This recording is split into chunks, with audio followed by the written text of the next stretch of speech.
Mr. Chair, thank you, Mr. Wright, for being here.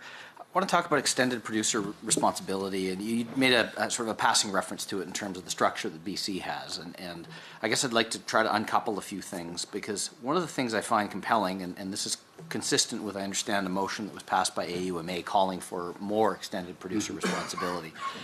And my perhaps too simplistic understanding of it, or the example I guess I think of, is in the Amazon era, we seem to be drowning in cardboard.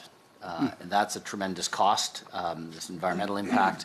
But in other jurisdictions, I understand that it is the producer of that giant 60-inch television screen worth of cardboard that is ultimately responsible for ensuring that is seen through its full life cycle.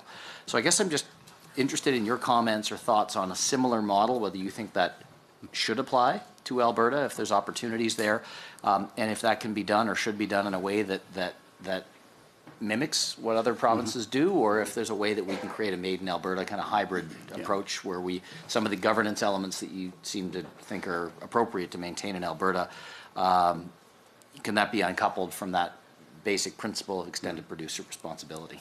Yeah, your last sentence is the answer ultimately. That is what I believe, and I think my board believes, is you can have these kinds of programs. An EPR program can either be industry only on the board, or like used oil, it's a majority of industry, but it has municipalities and environmental groups also on there to have that extra opinion, that extra expertise. So I'll try and go back to the start of the question. There is a considerable push now for PPP, packaging printed paper.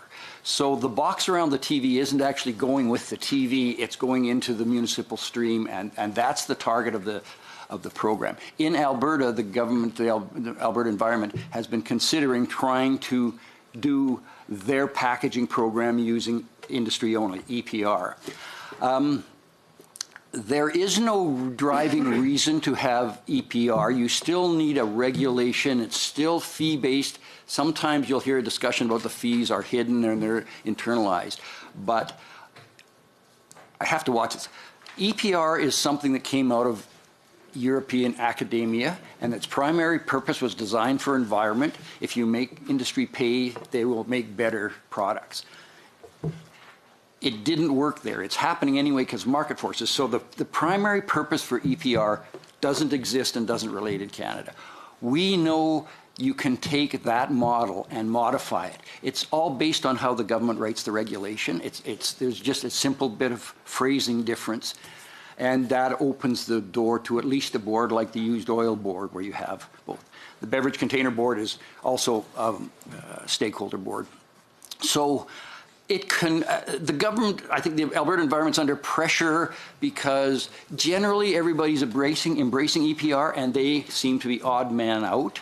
But as they say, the performance numbers our programs generate are equal or superior. If it ain't broke, don't fix it. I don't want to simplify things. The only other thing I'll say about triple P packaging, the cardboard and everything, municipalities are right in the middle of it. It's ubiquitous, it's everywhere. It just seems to me the worst place to start an industry-only thing. You want those key stakeholders on that board, not making presentations to the board. So actually my chair has just started what we call position papers, and then we're really for board education. So we are developing a stakeholder stewardship comparison position paper, if you will, that hopefully will help. I don't want to rain on the EPR parade. It's just an answer for another purpose that should be modified, I think, when applied in Alberta. Industry majority, fine, if that has if there's solid reason for that. But have the other stakeholders on there. Thank you. Hence your closing remark. Thank you.